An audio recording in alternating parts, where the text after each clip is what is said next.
Muy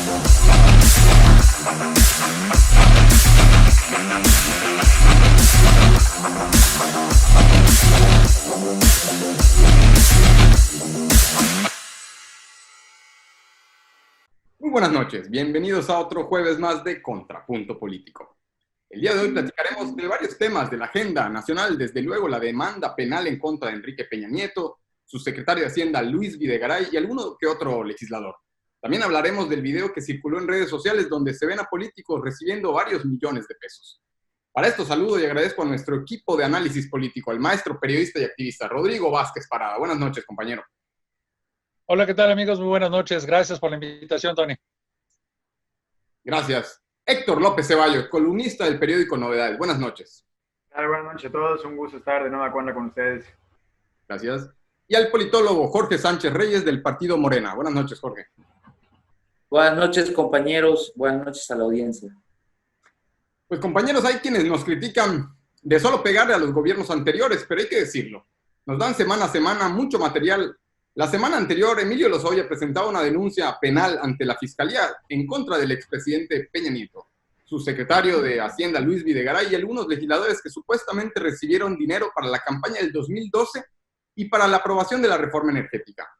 Esta semana circuló en redes sociales un video que involucra a políticos panistas recibiendo millones de pesos que presuntamente vendrían de los sobornos de la empresa brasileña Odebrecht.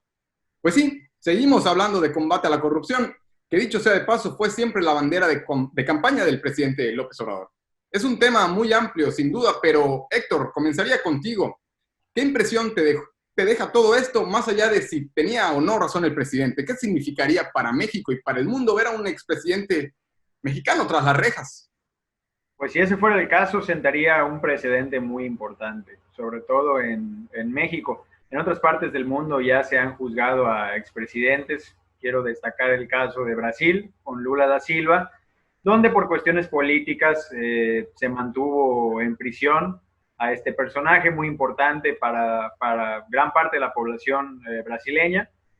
Y pues también sentó un precedente. Aquí en México no se ha visto nunca, que yo recuerde, en la historia reciente del país, un presidente encarcelado, un presidente juzgado, si fuera el caso, por supuesto, porque los señalamientos de Emilio Lozoya actualmente van, bueno, corrijo, los supuestos señalamientos de Emilio Lozoya, porque él como tal no ha declarado, no parece haber declarado ante la opinión pública, señalan a un grupo de legisladores, de ex senadores, tanto del Partido de Acción Nacional, del PRI y en el caso del PRD, hoy gobernador de Morena, Miguel Barbosa, de recibir sobornos, e indirectamente se señala a Enrique Peña Nieto con Luis Videgaray.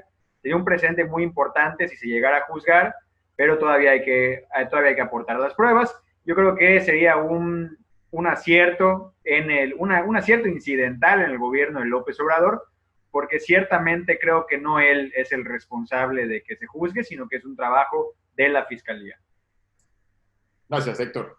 Rodrigo, muchos nos preguntamos si este video que circuló en redes sociales estos últimos días es el mismo que dice tener en su poder la Fiscalía. Primeramente, preguntarte si tú sabes algo de esto. Pues si llegase a ser el mismo video, sería mucha casualidad que se haya filtrado el mismo día que AMLO dijo en la mañanera que lo mejor sería que se dé a conocer toda la denuncia de Lozoya. Personajes como Ciro Gómez Leiva señalan que si fuera así, sería muy grave, pues AMLO estaría incitando a Gertz Manero a delinquir. ¿Qué decir? Al final buscamos transparencia, pero con legalidad, precisamente para no caer en aquellas malas prácticas del famoso debido proceso. Claro, mire, comentarles rápidamente, el mismo domingo que se subió este video a la red de YouTube, ahí estuvo, se creó una cuenta justamente con el nombre del hermano de Emilio Lozoya, y únicamente decía el título del video que era parte de las evidencias de Emilio Lozoya. Posteriormente, el lunes ya se hizo una difusión por la tarde-noche, y bueno, ya durante ese mismo día y el martes ya entonces hubo un pronunciamiento por parte de la Fiscalía General que dice que no es el video que presentó Emilio Lozoya la semana pasada a la Fiscalía para poder pues argumentar que se le vinculaba al presidente Enrique Peña Nieto y al exsecretario Luis Videgaray bueno, este tema de los sobornos de la empresa Odebrecht. Lo que sí es muy importante señalar es que el video fue durante el periodo, estamos hablando, inicial del sexenio de Enrique Peña Nieto, estamos hablando del 2012, debido a que es cuando se da justamente el Pacto por México, que es esta iniciativa, este supuesto unión de fuerzas políticas para poder lograr las reformas estructurales que mencionó Enrique Peña Nieto al inicio de su administración. Lo que sí es importante señalar es que el día de el día de ayer, cuando estuvo el presidente en Querétaro, el mismo gobernador de Querétaro, quien fue vinculado porque su secretario particular, ya no es secretario particular, es el que aparece en este video que circula en las redes sociales, el cual dice la Fiscalía, reitero, que no es el video que presentó Emilio Lozoya. Es importante mencionar que en todo este tema hay muchas personas que estarían involucradas detrás, amigos. Entonces yo no descarto que sea parte de las distracciones o de la campaña sucia para manchar la imagen de Emilio Lozoya, la cual sin duda el hecho de que se le tuviera como testigo protegido en algún momento por el Estado no estaría mal, porque al fin y al cabo si hay una persona que hoy en día quiere hablar de la corrupción, pues tendría que ser dentro del mismo sistema. Nadie mejor que alguien dentro del sistema que denuncie lo que pasó durante este sexenio, el cual es manchado por la corrupción y que a voces se está comprobando cada vez más. Digo, no quiero abundar más para darle oportunidad a los demás, pero creo que se viene un tema muy interesante de un proceso muy largo.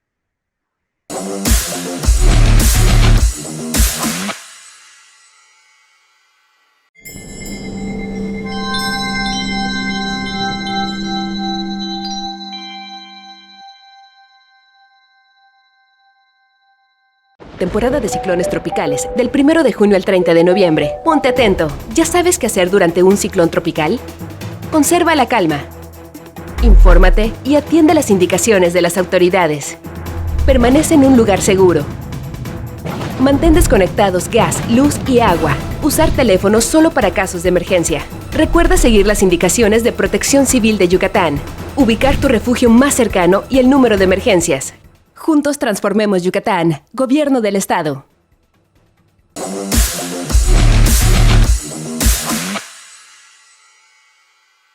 Y Jorge, a propósito de lo que decía Rodrigo de la mañanera en Querétaro con el gobernador Francisco Domínguez, en el video podemos observar a su secretario particular recibiendo millones de pesos. Pues se veían venir muy interesantes los cuestionamientos de los reporteros, pero el gobernador no contestó ninguna. Fijó su postura y dijo que no iba a volver a hablar del tema. Dijo que son mentiras y calumnias de un criminal. Dejó en entredicho que está orquestado desde el gobierno federal para desprestigiar, según él, su buena imagen y su reputación. También dice que es ilógico pensar que recibieran dinero para aprobar una reforma en la que estaban por convicción de acuerdo. Pero también entiendo que ya se despidió el secretario, a su secretario particular o privado. ¿Qué decir, teniendo en cuenta que el mismo presidente avaló la postura del gobernador de no contestar más respecto a tan delicado tema? Jorge.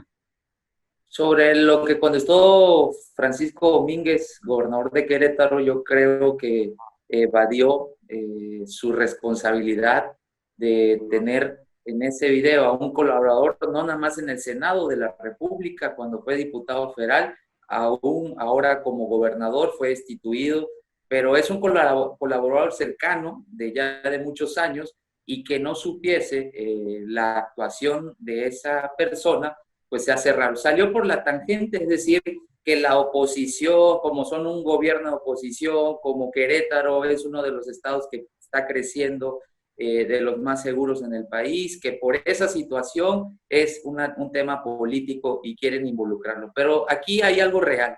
El tema es que sucedieron el tema de los moches, el tema de los sobornos de la empresa brasileña Odebrecht, y todo esto es algo real. Ahora, como dicen los abogados, hay que respetar la presunción de inocencia. Tienen que llevar este proceso, comprobar las pruebas, pero si se visualiza que es real en lo personal, yo creo, esa es la colaboración o parte de la colaboración de Emilio Lozoya, que pueda tener las pruebas exactas para inculpar. Ahora ya sumó a Peña Nieto, sumó a Videgaray y a una serie de senadores que actualmente son 2 gobernadores, y yo creo que debe de topar la corrupción a donde tope. La justicia tiene que ir por todos aquellos que le han hecho un mal al país, por este primer principal problema que tenemos en el país, que es el cáncer que había detonado tanta desigualdad en el país, que es la corrupción. Y yo creo que estamos viviendo nuevos tiempos, esto no se vería nunca, y además que hay transparencia en la información. Correcto. Jorge, contigo mismo comenzaría esta ronda, porque dice la oposición que el gobierno de Andrés Manuel López Obrador va tan mal que necesita de estas bombas mediáticas. Algunos aseguran que todo es un show, una cortina de humo, cajas chinas, distractores, para no hablar del pésimo gobierno de la 4T. ¿Qué le responderías? Lo que he aquí posicionado varias veces sobre el tema de que la oposición en México no ve la realidad y vive en una burbuja. Abajo la gente podría aquí hablar de la serie de programas y de derechos sociales que se está llevando a cabo en este proceso de la Cuarta Transformación, y el pueblo de México está contento. Y eso se va a ver reflejado en el 2021, donde se van a ganar, según mis cálculos, 14 de 15 gobiernos estatales. Pero una de las agendas, y que Andrés Manuel siempre enfatizaba en todos sus recorridos por todo el país, que era combate a la corrupción. No iba a haber impunidad desde que él llegara el 1 de diciembre del 2018, y así ha sido. Es decir, combatir la corrupción, la austeridad republicana. No estamos viendo algo que no nos haya dicho el hoy presidente de la República, estamos viendo una ejecución de gobierno con dos plataformas importantísimas que son el eje fundamental: combate a la corrupción y austeridad republicana. Y ese combate a la corrupción va a tocar quizás intereses, o está tocando muchos intereses de este país, porque antes era un baño de impunidad lo que teníamos en nuestro querido México. Gracias, Jorge. Héctor, dice el presidente que en la trama de René Bejarano se hizo un escándalo mediático gigantesco. Esto con la intención de perjudicarlo electoralmente en el 2006, y que ahora con este video que involucra a panistas, los medios tradicionales guardan silencio. Ya se enojaron algunos diciendo que esto no es verdad, pero también hay quienes esperan que Broso, por ejemplo, el payaso tenebroso, se manifieste de igual manera que en aquellos tiempos. ¿Qué decir? Pues yo creo que son circunstancias totalmente diferentes. Creo que, si no me equivoco, lo de Bejarano pasó en el 2004, 2 años antes de la elección presidencial. Aquí ya estamos prácticamente iniciando el proceso, próximamente en septiembre inicia el proceso electoral. Ahorita sí puede afectar, me parece, un poco más a los partidos que se ven involucrados en estos escándalos, pero también es cierto que los medios de comunicación no han dado la misma cobertura a este caso que se dio en su tiempo a René Bejarano. Yo recuerdo que muchos de los argumentos que siempre utilizan los personajes de la oposición para referirse a la corrupción dentro del gobierno de López Obrador es el caso de René Bejarano, ¿no? O sea, no son pocas las imágenes que vemos de, pues ahora René Bejarano es el que está manejando los programas sociales, dice que está en contra de la corrupción, pero él es el que está acompañando en el gobierno. Pues sí, puede ser, y en su caso hay que señalar que es incorrecto. O sea, lo que sucedió con René Bejarano no estuvo bien, estuvo mal, y se juzgó por parte del Estado mexicano y recibió una sanción. Ahorita lo consecuente es, si en esta ocasión resulta que efectivamente también estos involucrados incurrieron en actos de corrupción, pues reciban la misma atención y se pueda utilizar el mismo criterio. No por ser... Yo platicaba con una persona y me decía que pues solamente son 6 millones de pesos de Ricardo Anaya, por ejemplo, por lo que se señala, que no es la gran cosa. Aún si hubiesen sido 100,000, 10,000 pesos. La cuestión es el ilícito en el que se incurrió por estando en servicio público, siendo un senador de la República con conflicto de intereses. Bueno, él en ese caso me parece que era diputado. Y la cuestión es la misma. Yo creo que ahora hay que prestarle también atención, insisto, y compartiendo con Jorge Sánchez, una vez que el debido proceso así lo considere, cuando hay una denuncia formal, porque hasta ahora no se sabe si hay una denuncia formal realmente por parte de Emilio Lozoya en donde se señale a estos personajes. Fue una filtración que se dio en el programa de Ciro Gómez Leiva, pero hasta ahí no se sabe nada más de manera pública para no entorpecer las investigaciones. Pero si fuera el caso, y una vez que se desahogaran las pruebas pertinentes, pues también habría que señalarlo, ¿no? Independientemente del partido que venga, yo creo que esto es un baño de humildad para las fuerzas de la oposición que constantemente están poniendo en tela de juicio al gobierno de la 4T. En mi caso particular, no defiendo a ningún gobierno en específico, siempre creo que hay que verlos de manera crítica, y críticamente en este momento son los de la oposición quienes están siendo señalados por cometer estos actos de corrupción. Entonces, yo sí invitaría a la opinión pública en general, sobre todo a quienes pertenecen a ese tipo de partidos, que hagan un ejercicio de autocrítica, de reflexión, y pues también se pueda señalar desde lo interno, porque no, al contrario, da muchísimo más valor cuando desde los mismos partidos políticos se hace este señalamiento y se reconocen los errores.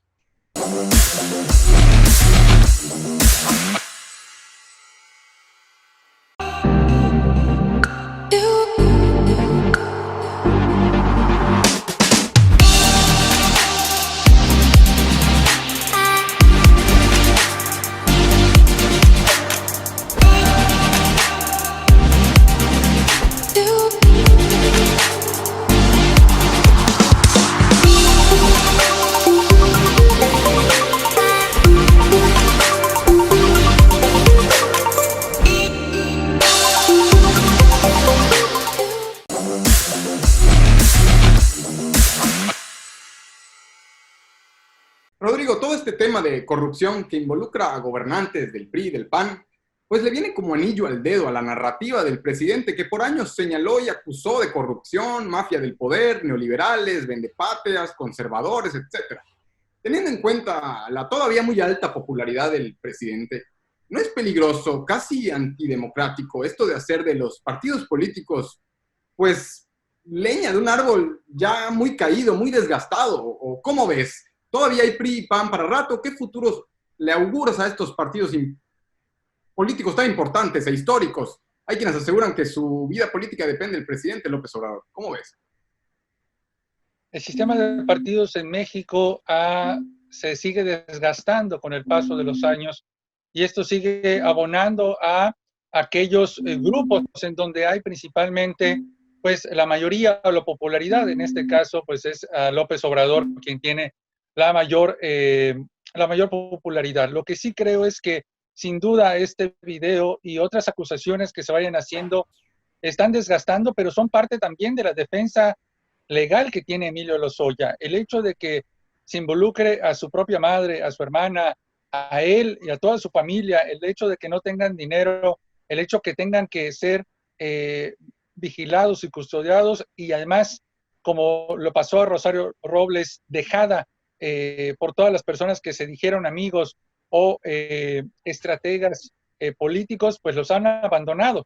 Y es evidente que ellos tienen que defenderse independientemente de cuáles sean las consecuencias políticas, porque ahora lo político es lo menos que les interesa a ellos. A ellos les interesa su vida, a ellos les interesa recobrar su tranquilidad con su familia, y eso es evidente que se vean este tipo de situaciones.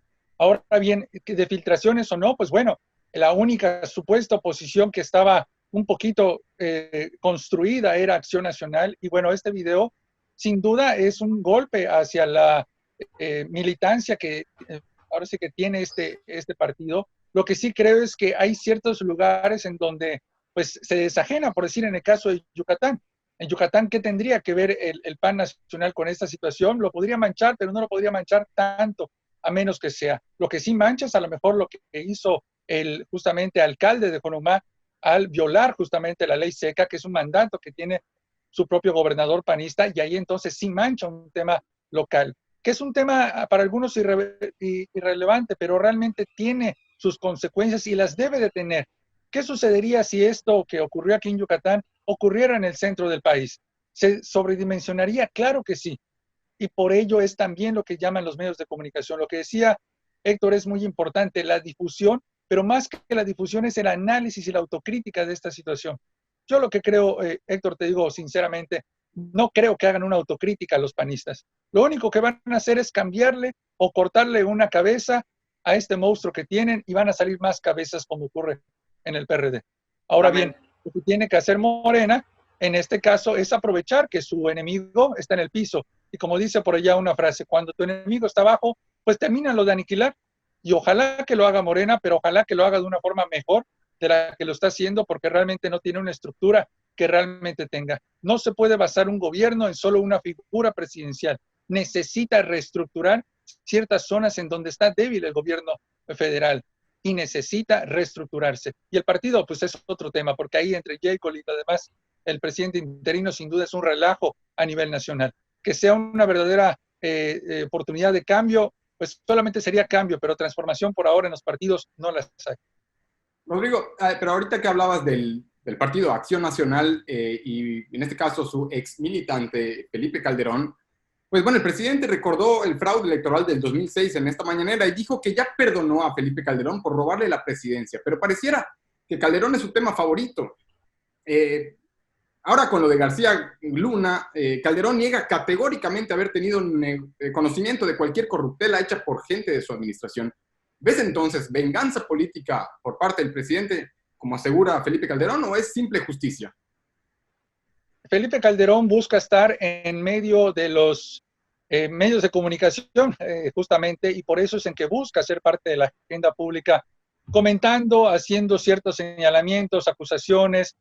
Felipe Calderón no sale de su red social de Twitter para hacer ninguna otra expresión, cuando realmente si él tendría la mejor estrategia sería a través de un video, a través de una entrevista, a través de una conferencia, a través de un comunicado. A través de la red social se parece a Trump únicamente dando ciertos postulados o cosas, ¿no?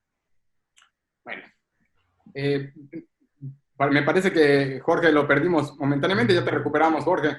Y bueno, pues te preguntaría, en el último programa tocamos el tema de la militarización de los puertos y aduanas y tenemos que admitir que se puso mejor que el debate una vez que finalizamos el programa.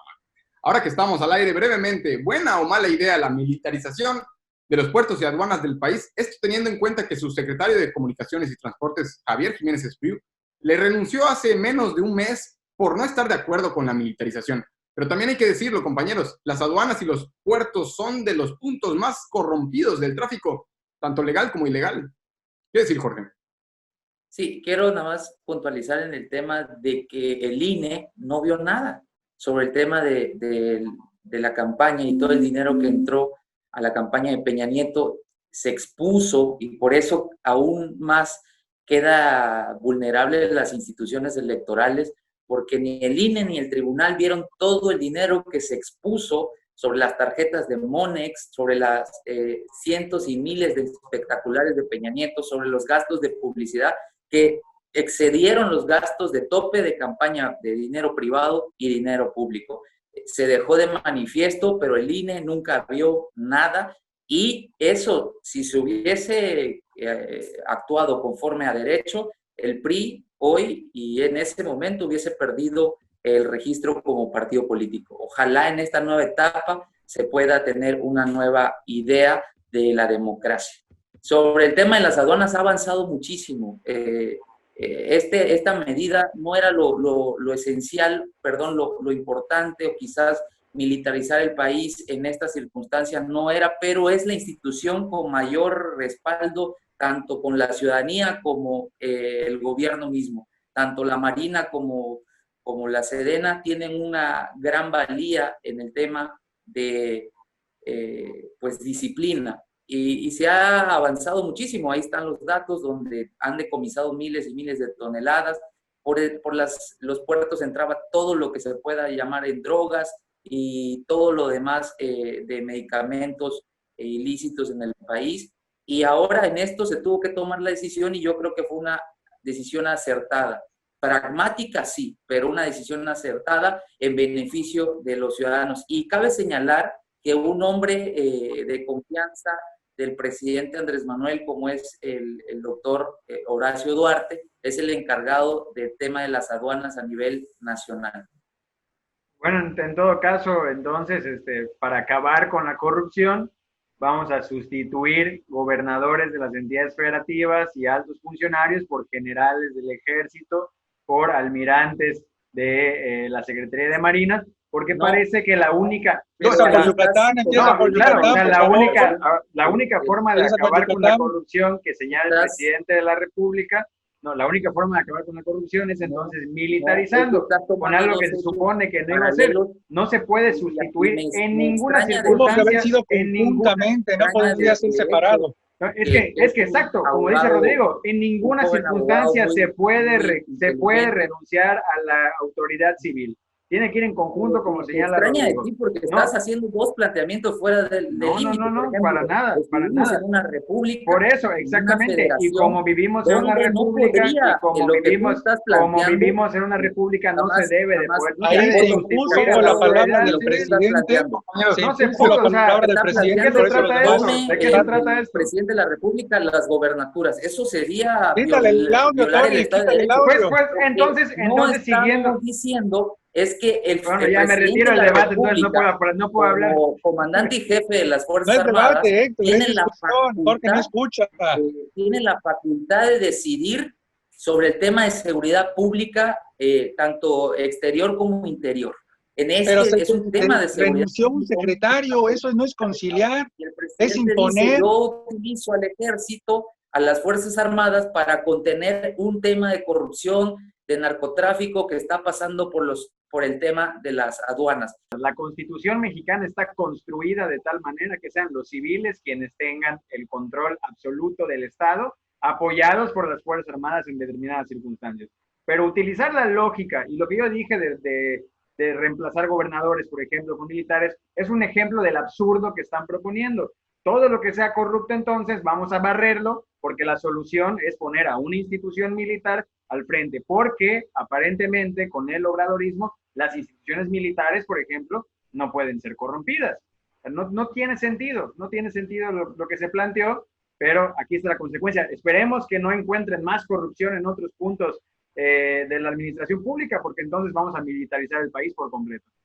Bueno, no, y además le replico a Héctor, porque es que sigue, y me extraña, pues, el presidente tiene la facultad o sea, no es lo ideal militarizar todo, pero la única institución que puede garantizar abolir la corrupción, y eso implica muchísimas cosas, es una institución prestigiosa como la tenemos en las Fuerzas Armadas. Ahora bien, lo que tú planteas, que luego se vaya avanzando y diga, si hay corrupción en un gobierno del Estado, eso le compete al gobernador y al Poder Judicial. Una duda jurídica, ¿en dónde está el fundamento que dice que el presidente tiene? Por eso, ¿dónde está el fundamento jurídico de que el presidente tiene la facultad para disponer del ejército? Le hago una pregunta. Ya tenemos que cortar, jóvenes, acabó el tiempo. Tenemos que cerrar el programa, de verdad, es un temazo, sin duda. Tenemos que tener, creo que 3 o 4 programas para tocar este tema, porque de verdad que tiene mucha división. El tiempo nos ganó, compañeros, me da mucha pena, pero tenemos que cortar el programa, tenemos que terminarlo. Y pues agradecerles, como siempre, a esta mesa virtual de análisis político. Héctor López, muchas gracias. Rodrigo Vázquez Parada, muchas gracias, hermano. Y Jorge. Cuídense, gracias. Gracias. A ustedes, como siempre, por el favor de su atención. Muchísimas gracias. Nos vemos el próximo jueves en otra edición más de Contrapunto Político. Pasen una linda noche.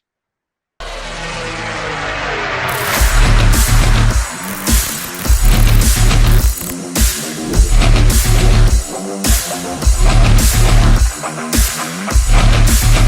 right back.